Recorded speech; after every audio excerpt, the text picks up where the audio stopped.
Bonjour à tous. De par mon expérience des projets innovants et transmédia, et notamment avec Kant de Jan Foss que j'ai créé en 2015, je connais de près l'écart qu'il y a entre la compréhension du projet à l'oral ou à l'écrit et l'évidence dans l'expérimentation du parcours du spectateur. Il s'agit donc là, en ce qui nous concerne, d'un exercice presque utopique. Crary or Not est une fiction. C'est l'histoire de 10 adolescents de 15-16 ans, avant, pendant et après une fête. Les voici. Là, il y a Gabriel, Marie-Lou, Victor, Hicham, Julélie, etc.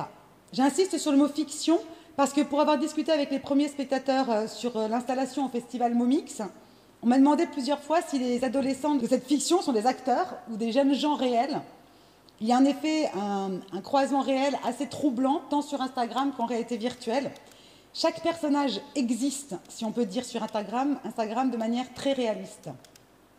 C'est la première porte entre monde réel et monde virtuel. Mais en fait, tout est scénarisé. On pourrait appeler cela une petite comédie humaine virtuelle. C'est une fiction numérique. Le numérique est présent à tous les niveaux, par l'existence des personnages sur Instagram, dans l'expérience VR, par la création de filtres visages à l'image des personnages qui sont utilisés dans les ateliers, mais aussi par l'utilisation du numérique dans le spectacle. Je prévois, comme dans mon spectacle précédent, Toute nue, de la captation vidéo en direct. Et je vais également tourner des lives diffusés sur Insta et utiliser les jeux vidéo en réseau. C'est une fiction numérique et théâtrale, qui se tisse donc sur plusieurs médias et dans différents temps. Dans chaque partie, le théâtre est présent, tant par les machineries utilisées lors du tournage de VR, mais aussi par le travail avec les acteurs dans la VR, par les textes utilisés sur Instagram, parce que chaque personnage a été construit à partir d'un corpus littéraire qui va nous servir d'outil pédagogique pour les ateliers, mais aussi de guide d'improvisation pour les acteurs. Le cheminement du spectateur commence par différentes étapes d'identification, jusqu'à l'expérience VR où l'on est soi-même le personnage. Et c'est bien un parcours qui conduit le spectateur de sa poche, par son téléphone, vers la rencontre en salle. C'est là, dans l'expérience finalement réelle et charnelle de la représentation, où l'on entrera au cœur des questions existentielles qui habitent les personnages. Je suis identifiée dans le domaine de l'utilisation du numérique, et je suis avant tout une femme de théâtre. Et dans ce projet, l'utilisation du numérique va être mise au service du processus d'empathie, qui est finalement le propre même du théâtre. L'univers, Crary. Pour commencer, un petit point sur le sens de ce mot. Crary, c'est faire genre, c'est tout ce qu'on veut bien montrer de soi, c'est frimer. C'est la personne qu'on invente pour vivre parmi ses pairs quand on a 15 ans. Pour notre projet, c'est ce que tout spectateur va pouvoir appréhender d'abord sur Instagram. Hors note. La présence de ce hors note a son importance. Frimer ou ne pas frimer? Là est bien la question. Exister auprès des autres et de soi-même, c'est l'enjeu. Mais qu'arrive-t-il quand ce personnage social qu'on s'est forgé craquelle? C'est exactement ce qui se passe au cours de la soirée en VR où les masques tombent. L'expérience VR plonge le spectateur dans les émotions de 6 des personnages. Ils sont à la même fête. Mais si on vit l'expérience VR sous le casque d'Anaïs, par exemple, on pourra éprouver sa sensation d'être oppressé par le désir des autres. Si on revêt celui de Gabriel, c'est le harcèlement qu'il subit qui nous touchera. Celui de Julélie est une expérience de l'envahissement par la jalousie. Celui de Safia nous fait éprouver sa sensation d'être invisible parmi les autres. Et celui de Victor, sa peur d'être bâché à cause de son homosexualité qu'il cache.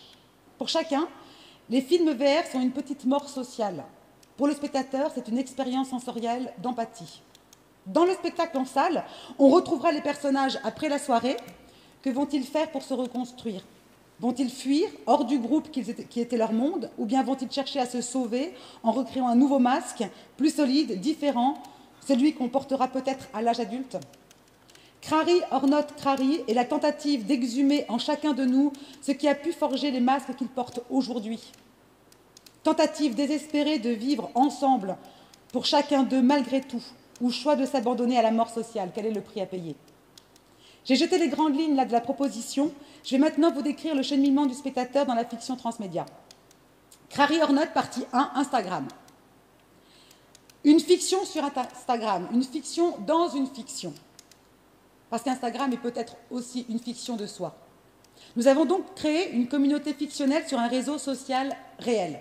Nous avons créé un conte par personnage, soit 10 contes. Là, c'est celui de Solal, avec un fil d'actualité en accord avec ses amitiés. Il y a environ dans tous nos contes 500 contenus. Les rapports qu'ils entretiennent entre eux, leur personnalité, les personnages dialoguent par des mots, par des émoticônes, dans une langue rédigée faite de mots, d'émoticônes, ils se racontent en images, se mettent en scène. C'est le conte de Marilou. Coup de gueule. Non mais, on est où là? Je sors du lycée, j'ai 10 minutes pour rentrer chez moi, je croise 15 couples. 15 couples. En 10 minutes. C'est ça l'amour. Il y a autant d'amour en 10 minutes de chemin. Non mais les gars, c'est n'importe quoi. C'est pas possible, c'est pas vrai. C'est pas ça l'amour. C'est rare. C'est rare. C'est une sensation rare. C'est pas se peloter, se galoche, se regarder dans les yeux et se raconter ce qu'on a fait la veille. Non mais oh! On va pas me faire croire ça à moi. L'amour, c'est dur, ça fait mal. C'est courir sous la pluie avec la bouche qui pique. Voilà, c'est ça l'amour. Ça, c'est un des coups de gueule de Marilou. Il y a plein de pastilles comme ça qui ont été inventées. Et il y a le conte Crary or Not, qui est un conte qui va regrouper tous les contenus qu'on a créés pour chaque personnage. Il rassemble quant à lui les 21 personnages qu'on retrouve dans la VR, principaux et secondaires. Sa dramaturgie, elle est construite. Donc là, on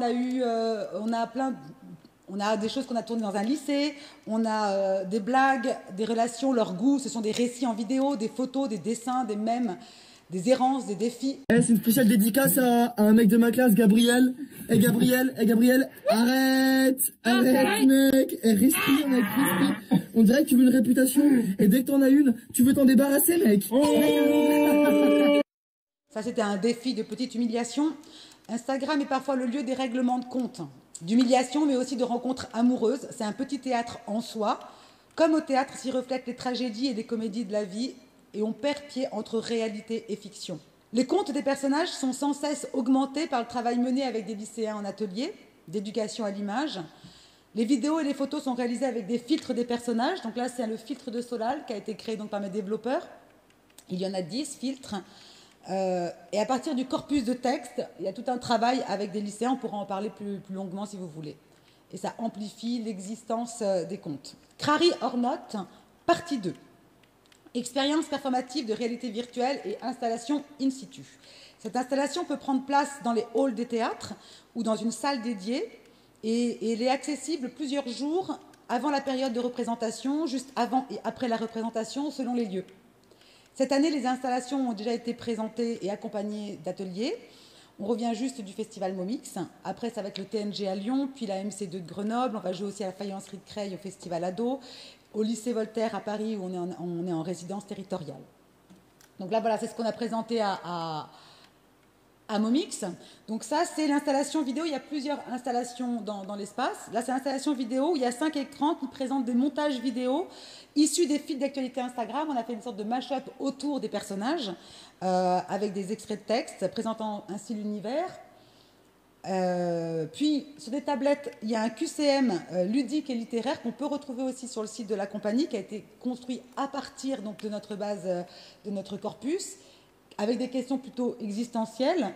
Et on va nous dire à la fin de quel personnage on est le plus proche, qui va nous permettre, nous, après, de nous sensibiliser en tant que spectateur à un personnage, puis après avoir envie d'aller le voir dans la réalité virtuelle, par exemple. Le photomaton, c'est une photomaton qui prend des photos en appliquant donc, les filtres qu'on a créés. Il y a un fond virtuel qui se crée et une réplique aléatoire qui est liée au personnage. C'est une manière pour les spectateurs, finalement, de collaborer aux personnages et leur manière à eux de faire Crary. Ça, c'est l'installation de VR. Donc, nous avons maintenant, avec tous ces différents modules, on a créé une sorte de familiarité avec ce groupe et avec ces personnages. Certains, on a plus de liens avec certains. Les 6 casques vont à présent permettre aux spectateurs de vivre 6 récits subjectifs de la même soirée. En les expérimentant tour à tour, le spectateur il va compléter sa perception du récit général. On peut faire 1, 2 ou tous. L'expérience VR va nous propulser dans leurs émotions cachées. Après avoir pu expérimenter l'installation au Festival Momix, pour les adolescents, il s'agit bien de questionner l'empathie, de créer un débat entre les ados sur les différentes perceptions des personnages et sur les thématiques sensibles à cet âge. Ça modifie notre perception des personnages, en fait. Pour les adultes, il s'agit d'expérimenter de manière physique cette période de la vie, nous plongeons dans nos souvenirs, dans ce temps où il est difficile d'avoir de la distance. Et la VR est un outil assez idéal pour ça, parce qu'on n'a plus de distance avec l'autre. Dans notre désir de croiser réel et virtuel, nous avons reconstitué donc le décor du salon, de la fête, et on a augmenté les sensations physiques éprouvées sous le casque par l'intervention de performeuses qui nous incitent à faire les mêmes déplacements que le personnage du film. Là, ici, on a amené les 6 casques qui vont être dans la salle Shakespeare. Il n'y aura pas le décor, bien sûr, mais vous pourrez vous inscrire pour expérimenter. C'est quand même beaucoup plus concret de voir en fait comment ça nous modifie les films VR par rapport à son rapport au parcours.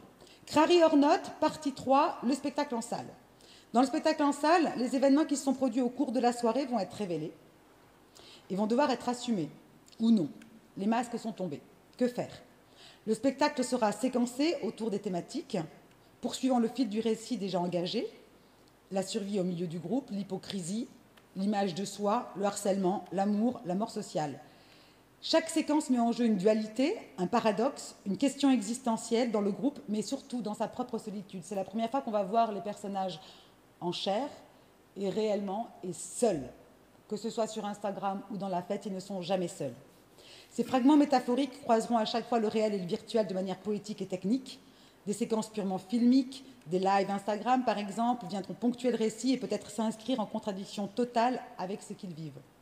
Dans les films VR, la langue a été travaillée et poétisée, le salon est comme envahi par une jungle, l'argot est peuplé de métaphores animalières. L'argot utilisé ressemble à un argot connu, tout en étant réinventé. On va poursuivre cette démarche pour l'écriture du spectacle. Là, on entre en création avec les acteurs en avril, puis avec mon équipe créative et technique, on va définir ensemble, et à partir du travail qu'on aura fait avec les acteurs, ce que sera l'univers visuel et les outils précis. Là, on a juste pris 2 jours pour construire une petite variation à partir d'une improvisation pour donner chair au propos. Donc là, il s'agit de Jules Elie, qui vient donc d'être quitté par Marie-Lou. C'est un fou de jeux vidéo. Et il vient de créer sa chaîne Twitch, et donc nous, on a créé sa chaîne Twitch pour l'occasion. Ok.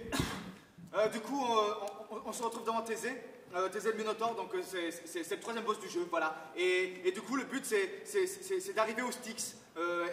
Pourquoi? Parce qu'après le Styx, en fait, t'es libre après. T'es libre et tu peux peut-être retrouver ta mère Perséphone. Parce que le but, c'est quand même de quitter les enfers. De quitter les enfers une bonne fois pour toutes parce qu'il y en a marre des enfers, en fait. Parce qu'il y en a marre, tout le temps. Et du coup, comment tu fais pour repartir des enfers? Eh ben, tu dois affronter absolument tous les enfers, affronter toutes les chambres, détruire tous les boss, comme par exemple les Érini. Les Érini, c'est le premier boss, tu vois. Et c'est pas n'importe quel boss, les Érini. C'est un peu l'imagerie de ta copine. Putain, lâche-moi, toi. C'est l'imagerie de ta copine, les Érini, vu que tu sors avec Mégère dans le jeu. Mégère, c'est l'une des Érini. Et du coup, soit tu tues ta copine, soit tu la tues pour pouvoir avancer. Et au tout début, en fait, c'est toujours elle qui te tue. Parce qu'elle est trop forte et toi t'es trop faible. Mais en fait, toi, tu vas apprendre de tes erreurs, tu vas revenir et après c'est toi qui vas la buter. C'est toi qui vas la buter parce qu'après l'amour, c'est plus une limite dans la vie. L'amour, c'est plus un obstacle pour la vie, dans la vie, pour continuer. Et après tu vas pouvoir avancer, détruire. Putain, refus de la mort. Ok. Tu vas pouvoir avancer et détruire l'hydre de l'herbe. Ensuite, tu vas pouvoir avancer et détruire Thésée le Minotaure là que je suis en train de combattre. Et pour arriver à où? Pour arriver à Hadès. Hadès, c'est pas n'importe qui. Hadès, c'est genre la personne la plus proche de toi, tu vois, parce que c'est ton père, et toi, tu dois détruire ton père, tu dois défoncer ton père, même s'il est trop fort. Pourquoi? Parce que les proches, c'est peut-être les ennemis les plus importants et les plus forts qu'ils soient, mais tu dois les vaincre, tu dois vaincre tes proches pour avoir les réponses à tes questions, pour pouvoir vivre. Et juste après, qu'est-ce que tu vas faire? Eh ben, tu vas mourir. Tu vas mourir, quoi qu'il arrive, même si tu bats Hadès, même si tu bats tout le monde, en fait, qu'est-ce qui se passe après? Tu vas mourir, tu vas vivre genre 10-15 minutes, et pourquoi? Et ensuite, tu vas mourir. Tu vas revenir au Tartare et tu vas devoir refaire ça encore et encore et encore et retourner à Hadès et retourner dans les enfers. Mais le plus important, c'est de sortir des enfers pour trouver des réponses à tes questions parce que tu veux vivre. Il y a un dialogue à un moment donné où tu parles avec ton père et tu dis, mais pourquoi tu fais ça? Et toi tu dis, mais en fait ce que tu comprends pas, papa, c'est que moi j'ai envie de vivre. Moi j'ai envie de vivre, tu vois, papa. Et moi, même si c'est pour vivre 10 à 15 minutes, ça vaut le coup de faire, ça vaut le coup de détruire tous les obstacles, de défoncer tous les obstacles et de revenir encore une fois, détruire les Érénies, détruire les fantômes de ton passé et détruire tout le monde ici pour pouvoir juste vivre, tu vois. C'est ça le plus important. Et maintenant, tu vois, j'ai refoutu la mort. Du coup, tu vas pas pouvoir me battre. Tu vas pas pouvoir me battre, papa. Et même toi, mégère. Même toi, Marilou, tu vas pas pouvoir me battre. Parce que oui, j'ai vécu une injustice. Mais j'ai vécu de mes erreurs. J'ai appris de mes erreurs. Et je vais revenir plus fort. Et je vais te défoncer. Parce que t'as beau me dynamiter. Moi, le plus important après, c'est de revenir, de pouvoir vivre, même 10-15 minutes. Je veux vivre parce que je veux pas mourir. Je veux juste pas mourir. Tu comprends ça que je veux pas mourir? Je veux pas mourir, je veux pas revenir ici. Je veux pas me battre encore contre Marilou. Je veux pas encore me battre. Non, je veux pas me battre encore contre Marilou. Je veux toujours pas me battre contre Marilou. Je veux vraiment pas